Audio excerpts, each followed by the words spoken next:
মির্জা ফখরুল কইছে না পশ্চিমা শক্তি বিএনপি ক্ষমতার দেখতে চায়, মনে আছে না? আবার শোনেন। বিএনপিকে দেখতে চায় এখন আন্তর্জাতিক বিশ্ব এবং বাংলাদেশের মানুষ। আচ্ছা, আপনাদের মনে ইচ্ছা আছে না ভারত কাকে বাংলাদেশে ক্ষমতায় দেখতে চায়? আমি আজ দেখামো ভারত কাক ক্ষমতার দেখতে চায়। কোন ষড়যন্ত্র তত্ত্ব না, একেবারে ফ্যাক্ট দিয়ে দেখামো ইন্ডিয়া কাক ক্ষমতার দেখতে চায়। তাহলে আমগারে কোনটি দেখা লাগবি? যে দেখা লাগবি ইন্ডিয়া মিডিয়ায়, ইন্ডিয়ান বুদ্ধিজীবীদের কথায়, ইন্ডিয়ান পলিটিশিয়ানদের কথায়, তাদের ডিপ্লোম্যাটিক ভাষায়, আর দেখা লাগবি আন্তর্জাতিক থিঙ্ক ট্যাঙ্কের নিরপেক্ষ বক্তব্যে। আসেন দেখি ইন্ডিয়ান মিডিয়া থিঙ্ক ট্যাঙ্ক কি করছে। থিঙ্ক ট্যাঙ্কি শুনলে আমার আবার গুয়ের ট্যাঙ্কের কথা মনে হয়ে যায়। যাই হোক, আসেন দেখি। প্রথমে দেখি টিভিএস এর একটা স্টোরি। মোটামুটি সবকিছু একসাথে করার চেষ্টা করেছে তারেক রহমানের দেশে আসা নিয়ে ইন্ডিয়ান মিডিয়ান নিউজ গুলো। টাইটেল দিছে Tarique Rahman homecoming, a view from India. Tarique রহমানের দেশে ফেরা ভারতের দৃষ্টিতে তারা বলতেছে এটা potentially game changing political moment, মানে রাজনীতির গতিপথ বদলাই দিতে পারে এমন মুহূর্ত। এখানে ওরা করছে, এটা পত্রিকা লিখেছে, ইংরেজিতে লিখেছে, ইংরেজি যেহেতু লিখেছে ঠিকই লিখেছে, তাই না? এটা বাংলা করলে বোঝা যায় সাম্প্রতিক কিছু ইঙ্গিত থেকে বোঝা যাচ্ছে যে বিএনপি এবং ভারতের মধ্যে সতর্কভাবে সম্পর্ক পুনর্গঠনের একটা সম্ভাবনা তৈরি হয়েছে, যা দুইটা সাম্প্রতিক ঘটনার উপরে ভিত্তি করিয়া। প্রথমত উল্লেখ করা হয়েছে যে ডিসেম্বরের শুরুতে ভারতের প্রধানমন্ত্রী নরেন্দ্র মোদী খালেদা জিয়ার অবনতিশীল স্বাস্থ্যের বিষয়ে উদ্বেগ প্রকাশ করেন এবং সব ধরনের সহায়তা দেওয়ার প্রস্তাব দেন। এর জবাবে বিএনপি দ্রুতই প্রকাশ্যে এই উদ্যোগকে স্বাগত জানায় এবং মোদীর প্রতি তাদের আন্তরিক কৃতজ্ঞতা প্রকাশ করে। পর্যবেক্ষকদের মতে এই বিনিময়কে দুই পক্ষের সম্পর্ক উষ্ণ হওয়ার একটা ছোট হইলেও তাৎপর্যপূর্ণ সংকেত হিসাবে দেখা হচ্ছে। ভারতীয় কর্মকর্তারা হয়তো রহমানের, মানে তারেক রহমানের নেতৃত্বাধীন বিএনপিকে বাংলাদেশের জন্য আরো প্রেডিক্টেবল, উদারপন্থী এবং গণতান্ত্রিক বিকল্প হিসাবে দেখতে পারেন। এইবার আমরা সুবীর ভৌমিকের বক্তব্যটা দেখে আসি। হ্যাঁ, ভারত বাংলাদেশে কোন সরকার চাইবে? খুব সোজা উত্তর আমি তোমায় দিয়ে দিচ্ছি। Awami League is not in election, next best option is BNP, obviously not Jamaat. তারা অলরেডি 50 লাখ লোক নিয়ে জেহার টেয়াদের হুমকি দিচ্ছে। ফলে জামাত অবভিয়াসলি ইন্ডিয়া চাইবে না। অত অনেক কথা, ডিপ্লোম্যাটিক কথা বলে তো লাভ। কানেকশনটা হচ্ছে 71। আমরা একসাথে, আমার সৈন্য এবং মুক্তিযোদ্ধারা রক্ত ঝরিয়েছে, সেই সুবাদে Awami League. This is the historical fact. এই জায়গাতে হঠাৎ করে আজকে অন্য কিছু ডাইনামিক্স চলে আসবে, এটা তো আশা করাটাও ভুল। কিন্তু যে গভর্নমেন্ট আসবে তার সাথে ইন্ডিয়াকে তো ডিল করতে হবে। দেখেছেন? এবার আরেকটা স্টোরি দেখি। ঢাকার রাজনীতি শেখ হাসিনার বাইরে সরে যাওয়ায় ভারত হাত বাড়াচ্ছে বাংলাদেশ জাতীয়তাবাদী দলের দিকে। এখানে বলা হয়েছে মোদী যে খালেদা জিয়ার স্বাস্থ্যের খোঁজ নিচ্ছে সেটা হইতেছে সিগন্যাল যে বিএনপির সাথে এনগেজ হইতেছে ইন্ডিয়া হাই লেভেলে। বুঝে চাও? ডেকান হেরাল্ডে কয়া হইতেছে বাংলাদেশে শেখ হাসিনার বিকল্প হিসেবে তারেক রহমানের বিএনপির দিকে ঝোঁকের ইঙ্গিত দিচ্ছে ভারত। তো এই যে সম্পর্ক, এটা অনেক আগে থেকে শুরু হয়েছিল। এইটা ইন্ডিয়ান ফরেন মিনিস্ট্রির ব্রিফিং এ একটা প্রশ্ন ওঠে, একজন জার্নালিস্ট এটা প্রশ্ন করে। এইটা প্রথম আলো রিপোর্টেই আসছে। এটা বলতেছে, একজন সাংবাদিক প্রশ্ন করেন 2018 সাল থেকে ভারত লন্ডনে অবস্থানরত বিএনপির নেতৃত্বের সঙ্গে যোগাযোগে ছিল এমন প্রতিবেদন বিষয়ে, পাশাপাশি বিএনপির কোন নেতা বাংলাদেশে ফেরার আগে ভারতের ক্লিয়ারেন্স নিয়ে কি কোনো আলোচনা হয়েছিল কিনা এ বিষয়ে প্রশ্ন করে। বিএনপির প্রিয় প্রথম আলোতেই এটা আছে। এটা এমনকি ইন্ডিয়ার ফরেন মিনিস্ট্রির ওয়েবসাইটও আছে এই আলাপটা। আর এটা রিপোর্ট করেছে ইকোনমিক টাইমস। এটি করছে নতুন সমীকরণের প্রেক্ষাপটে খালেদা জিয়ার ভারতের প্রতি রাজনৈতিক উত্তরাধিকার নরম হয়েছে। এটা ইংরেজিটা খটোমটো হয়েছে, মানে খালেদা জিয়ার উত্তরাধিকারী ভারতের প্রতি নরম হয়েছে। ডিপ্লোম্যাট একটা রিপোর্ট করেছে, জিয়ার জন্য মোদী আন্তরিক প্রার্থনা জানাইছেন এবং বলছেন যে ভারত বিএনপি চেয়ারপারসনকে, যিনি সংকটজনক অবস্থায় আছেন, সম্ভব সব ধরনের সহায়তা দিতে প্রস্তুত। জিয়াকে পাঠানো তার বার্তাটি শুধু সৌজন্যতার সীমায় আটকে নাই বলেই মনে হয় এবং অঞ্চল জুড়ে বিশ্লেষকরা দ্রুতই এর রাজনৈতিক গুরুত্ব অনুধাবন করেছেন। এটি ব্যাপকভাবে প্রতীকী হইলেও সচেতনভাবে কূটনৈতিক উদ্যোগ হিসেবে ব্যাখ্যা করা হয়েছে। একটি সংকেত যে ভারত বাংলাদেশের পরবর্তী সরকারের সঙ্গে উষ্ণ সম্পর্ক গড়ে তুলতে প্রস্তুত, যা এই মুহূর্তে জিয়ার বিএনপি গঠন করতে পারে বলে মনে হইতেছে। দা উইক বলছে, কেন তারেক রহমানের ফেরা ইন্ডিয়ার জন্য খুশির খবর। তারাই লিখেছে, এটা খুব ইন্টারেস্টিং রিপোর্ট করছে ইন্ডিয়ান এক্সপ্রেস। এটা প্রিমিয়াম কন্টেন্ট, মানে আপনাকে টাকা দিয়ে পড়া লাগবে। শিরোনাম হইতেছে, দশকের পর দশক প্রতিক্রিয়াশীল নীতির পর ভারতের প্রতি নিজেদের অবস্থান পুনর্নির্ধারণের সুযোগ পেয়েছে বিএনপি।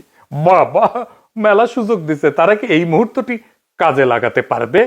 একদম শেষে বলছে, ভবিষ্যতে যদি ফেব্রুয়ারি নির্বাচনে বিএনপি জয় হয়, তাহলে ভারতের যে বিএনপির সঙ্গে তখন কাজ করতে হইতে পারে, সেই বিএনপি নিঃসন্দেহে আগের চেয়ে ভিন্ন হবে, নিঃসন্দেহে আগের চেয়ে ভিন্ন হবে, এবং সম্ভবত সহযোগিতার ক্ষেত্রেও আরো বেশি অনুকূল এবং গ্রহণযোগ্য হবে।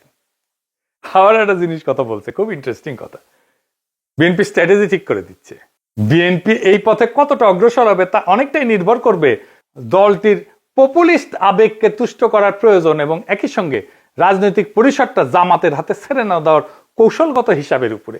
বিশেষত গত এক দশকের বেশি সময় ধরে রাজপথের শক্তির উপরে নির্ভর করার অভিজ্ঞতার পর একই সঙ্গে বিএনপিকে সবসময় সচেতন থাকতে হবে আওয়ামী লীগের ক্ষমতায় ফেরার পথ তৈরির প্রচেষ্টা সম্পর্কে। শেষ পর্যন্ত ইতিহাস বলে দেয়, যদি বিএনপি 15 বছর ধরে প্রায় গোপন অবস্থায় থেকে নেতৃত্বের একটা বড় অংশ নির্বাসনে বা গৃহবন্দী থাকা সত্ত্বেও আবার জাতীয় রাজনীতির কেন্দ্র মঞ্চে ফিরে আসতে পারে, তবে আওয়ামী লীগও ঠিক তেমনটাই করতে সক্ষম।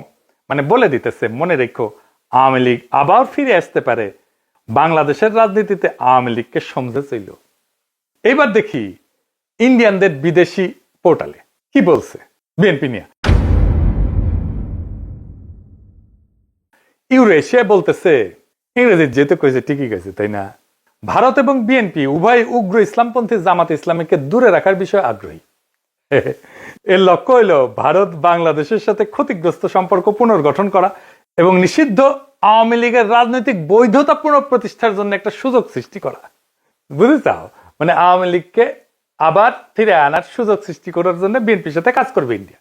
এবার দেখে আন্তর্জাতিক সংস্থার রিপোর্ট, ইন্টারন্যাশনাল ক্রাইসিস গ্রুপ, এটা একটা স্বাধীন অলাভজনক প্রতিষ্ঠান, আন্তর্জাতিক সংস্থা বলে বলা হয় আর কি। এটা নিরাপত্তা বিশ্লেষণ করে, রাজনৈতিক অস্থিতিশীলতা নিয়ে রিপোর্ট ছাপে, বিশ্বজুড়ে সংঘাত এটা নিয়ে রিপোর্ট ছাপে। তারা গবেষণাও করে, মাঠ পর্যায়ের তথ্য, কূটনৈতিক নেটওয়ার্ক এবং বিভিন্ন দেশের রাজনৈতিক পরিস্থিতি নিয়ে রিপোর্ট প্রকাশ করে। এবং এই ইন্টারন্যাশনাল ক্রাইসিস গ্রুপ ভারতের উপর নিয়মিত রিপোর্ট প্রকাশ করে, বিশেষ করে কাশ্মীর, দক্ষিণ এশিয়ার নিরাপত্তা, ভারত পাকিস্তান সম্পর্ক, মানবাধিকার এবং আভ্যন্তরীণ রাজনৈতিক উত্তেজনা নিয়ে। এরা লিখিচ্ছে, এটিও মনে হয় যে বাংলাদেশের রাজনৈতিক শক্তিগুলোর মধ্যে এই দলটি ভারতীয় স্বার্থ এবং উদ্বেগকে সম্মান জানাতে সবচেয়ে বেশি আগ্রহী ও গ্রহণযোগ্য অবস্থানে রয়েছে। অতীতে দলটিকে প্রায় ভারত বিরোধী হিসেবে দেখা হইলেও সাম্প্রতিক সময় তারা নিজেদের অবস্থান সংযত করার উদ্যোগ নিছে, জামাতে ইসলামের সঙ্গে দূরত্ব সৃষ্টি করছে এবং আওয়ামী লীগ যে ধর্মনিরপেক্ষ রাজনৈতিক পরিসরটি আগে দখলে রেখেছিল তার একটি অংশ দখলের দিকে অগ্রসর হইতে। বুঝছাও? আচ্ছা, এইবার আসেন বাংলাদেশের ভিতরে ইন্ডিয়ান ইন্টারেস্ট কি বলে সেটা দেখি। বাংলাদেশে কারা ভারতের স্বার্থ রক্ষাকারী? বাংলাদেশের দুইটা পত্রিকা মূলত ভারতের স্বার্থ রক্ষাকারী, বন্দের আলো আর দিল্লি স্টার। এরা এখন তো বিএনপির ক্ষমতা আসার কথা বলতেছে, বিএনপির গুণগান এমন ভাবে গাইতেছে যে মনে হইতেছে এটার মালিক এখন বিএনপি। এরা যাকে ক্ষমতায় দেখতে চাইবে, মনে রাখবেন ইন্ডিয়া তাদের ক্ষমতায় দেখতে চাইতেছে। আপনারা দেখবেন প্রথম আলো, দিল্লি স্টার ক্রমাগত বিএনপির নেতাদের, বুদ্ধিজীবীদের লেখা ছাপতেছে। আপনি দেখতে থাকবেন, এরপরে শুরু হবে যারা এতদিন আওয়ামী লীগের পক্ষে লিখতো, সোহরাব হোসেন, টোহরাব হোসেন ইত্যাদি। মিজানুর রহমান তো মারা গেছে, সে থাকলে আর সেও লেখা শুরু করতো। তারা প্রথম আলোতে বিএনপির পক্ষে লিখতো। তাই প্রথম আলো, ডেইলি স্টার ভারতের রাজনৈতিক অবস্থানের এটা লিটমাস টেস্ট। জানেন তো লিটমাস টেস্ট এটা কেমিস্ট্রির কথা, ক্ষার আর অম্ল চেনে আর কি, এটা কাগজ দিয়া। তাহলে এখন মনে হইতেছে প্রথম আলো, দিল্লি স্টার বাংলাদেশে থাকাই উচিত। এত সহজে ইন্ডিয়ার অন্দর মহলের খবর আমরা কিভাবে পাবো? ওদের কাছ থেকে যেটা পাবো সেটাই বুঝে নেবো এটা ইন্ডিয়ান খবর। আপনি দেখেন 2025 নিয়ে একটা ছবি আঁকছে প্রথম আলো, এর মধ্যে প্রথম আলো, ডেইলি স্টারের আগুন নিয়ে তো কান্নাকাটি আছে, কিন্তু সবচেয়ে উজ্জ্বল ছবিটা তারেক রহমানের। উনি ভার্চুয়াল থেকে রিয়েল হইতেছেন আর যাইতেছেন উড়িয়া ভোটের বাক্সের দিকে। পিছে তারেক রহমানের বিড়ালের ছবিও আছে। প্রফেসর ইউনূসের পাশে গরিলা দুর্মুষ পেটা করিচ্ছে, কিন্তু হাসিনার ছবিটা দাদির মতো নির্মল, কত ভালো মানুষ। এই যে প্রথম আলো, ডেইলি স্টার, এইটা যে আওয়ামী বাকশালী ইন্ডিয়ান অ্যাসেট, কোনো সন্দেহ আছে এখন? এর মধ্যে খালেদা জিয়ার প্রতি সম্মান জানাইতে ঢাকা এসেছিলেন ইন্ডিয়ার পররাষ্ট্রমন্ত্রী জয়শঙ্কর। সে অন্তর্বর্তীকালীন সরকার এবং বিএনপির কয়েকজন শীর্ষ ব্যক্তির সাথে কথা বলছেন। কি ছিল তার চাওয়া? 1 নাম্বার, দুই দেশের সম্পর্কের মধ্যে যে উত্তেজনা সৃষ্টি হয়েছে তা হ্রাস করতে হবে। 2 নাম্বার, আসন্ন জাতীয় সংসদ নির্বাচনে আওয়ামী লীগকে অংশগ্রহণের সুযোগ দিতে হবে। কি আবদার! 3 নাম্বার, আওয়ামী লীগকে নির্বাচনে অংশগ্রহণের সুযোগ দেওয়ার জন্য প্রয়োজনে 12 ফেব্রুয়ারি নির্ধারিত জাতীয় নির্বাচনের তারিখ পিছাইতে হবে। এইটা প্রফেসর ইউনূস সরকারকে বলে গেছে। তারেক রহমানকে কি বলছে আমি জানি না, তবে অনুমান করি একই বার্তা দিছে। এই বার্তা কার জন্য? এই বার্তা অন্তর্বর্তী সরকারের জন্য এবং তাদের চোখে যারা ভবিষ্যৎ ক্ষমতা তাদের জন্য, তাদের সাথেই কথা বলছে। এখন একটা জিনিস পরিষ্কার করে বলা দরকার, বিএনপি এখানে কোনো চুজেন ফোর্স না ইন্ডিয়ার জন্য। তাকে যে পছন্দ করা হইতেছে তা কিন্তু না। বিএনপি এখানে কম্প্রোমাইজড অ্যাক্টর। তার মানে এমন একটা শক্তিতে সে রূপান্তরিত হয়েছে যারা আসলে ভারতের সাথে একটা কম্প্রোমাইজ করছে। ভারত বিএনপিকে চায় কারণ বিএনপি আদর্শিকভাবে শক্ত না, কাঠামোগতভাবে দুর্বল। যেই দল 15 বছর টিকে ছিল নির্বাসনে, মামলা হামলা গ্রেপ্তার গুনখুনে, আন্তর্জাতিক সহানুভূতিতে, আমাদের মতো ইন্ডিভিজুয়াল অ্যাক্টিভিস্টদের মরাল সাপোর্টে এবং অ্যাক্টিভিটিতে, সে দল জানে ক্ষমতায় ফেরার জন্য কোথায় নতি স্বীকার করতে হবে। সে তারেক রহমান জানে তার বাবাকে হত্যা করছে ভারত, সে জানে তার মাকে ক্ষমতাচ্যুত করছে ভারত, সে জানে তার নির্যাতনও করছে ভারত, মাজা ভেঙে দিছে ভারত, তার মাকে জেলে দিছে, ইন্ডিয়া তিলে তিলে তাকে মৃত্যুর দিকে ঠেলে দিছে। আর এটাও সে জানে সে না পারছে এটা ঠেকাইতে, না পারছে নিজেকে রক্ষা করতে। তাই এই কম্প্রোমাইজ তার শক্তি না, এটাই তার দর কষাকষির পুঁজি। দিল্লির চোখে বিএনপি মানে এমন একটা দল যাকে ম্যানেজ করা যায়, নেগোশিয়েট করা যায় যার সাথে, এবং প্রয়োজনে তাকে বদলায় ফেলা যায়। এবং বিএনপিকে ইন্ডিয়া আস্তে আস্তে বদলায় ফেলতেছে, তারে আর একটা আওয়ামী লীগ বানায় ফেলতেছে। আজ ইন্ডিয়ার বিএনপিকে দরকার, কারণ জামাত অতিরিক্ত শক্তিশালী হয়ে গেছে। কাল আওয়ামী লীগ ফিরে আসলে বিএনপি অপ্রয়োজনীয় হয়ে যাবে, কারণ ইন্ডিয়ার কাছে বাংলাদেশে কেউই অপরিহার্য না, এখানে সবাই রিপ্লেসেবল। আওয়ামী লীগ চলে গেছে, এখন ধরেছে বিএনপিকে, বিএনপি চলে যাবে আর একজনকে ধরবে। তাহলে প্রশ্নটা ভারত কাকে ক্ষমতা চায় এটা না, আসল প্রশ্ন হচ্ছে বাংলাদেশ কি আবারও একটা কম্প্রোমাইজড অ্যাক্টরকে নিজেদের ভবিষ্যৎকে লিখতে দিবে, নাকি এইবার এমন একটা রাষ্ট্র বানাইতে চাইবে যাকে ক্ষমতায় রাখতে কারো দরকার পড়ে না। ইন্ডিয়ার দরকার পড়ে না, আমেরিকার দরকার পড়ে না, চীনেরও দরকার পড়ে না, যে নিজের শক্তিতে জনতার শক্তিতে ক্ষমতায় থাকতে পারে। যতদিন এই প্রশ্নের উত্তর না আসবে বাংলাদেশের সরকার বদলাবে কিন্তু রাষ্ট্র বদলাবে না, রাষ্ট্র একই রকম থাকবে। সেজন্যই দেখছেন না সংস্কার করতে চায় না বিএনপি, কারণ কম্প্রোমাইজড অ্যাক্টর দিয়ে কখনোই একটা সার্বভৌম রাষ্ট্র তৈরি হয় না, করা যায় না। ভারত কাকে চায় এটা গুরুত্বপূর্ণ না, প্রশ্ন হইতেছে ভারত যাকে চায় না সে কি টিকে থাকতে পারে কিনা। আমাদের এমন রাষ্ট্র করতে হবে, আমাদের এমন নেতা বাইছে নিতে হবে ইন্ডিয়া যাকে চায় না কিন্তু সে টিকে থাকতে পারে। ইতিহাস একটাই জিনিস দেখাইছে, দিল্লি যাকে ম্যানেজ করতে পারে সে সরকার দেশ চালায় না, সে শুধু সময় পার করে, সে শুধু সম্পদ পাচার করে, সে জনগণকে কেয়ারও করে না, জনগণের ভোটেরও দরকার পড়ে না। আজ দিল্লি যদি বিএনপির দিকে তাকায় তাহলে সেটা ভালোবাসা না, সেটা দিল্লির প্রয়োজনই। কাল প্রয়োজন বদলাইলে ইন্ডিয়ান ন্যারেটিভ বদলাবে, ইন্ডিয়ার পার্টনার বদলাবে, ইন্ডিয়ার ভালোবাসাও বদলাবে, মানুষ বদলাবে না। তাই আজকে সিদ্ধান্ত বিএনপির না, আওয়ামী লীগের না, ইন্ডিয়ার না, আজকে সিদ্ধান্ত বাংলাদেশের।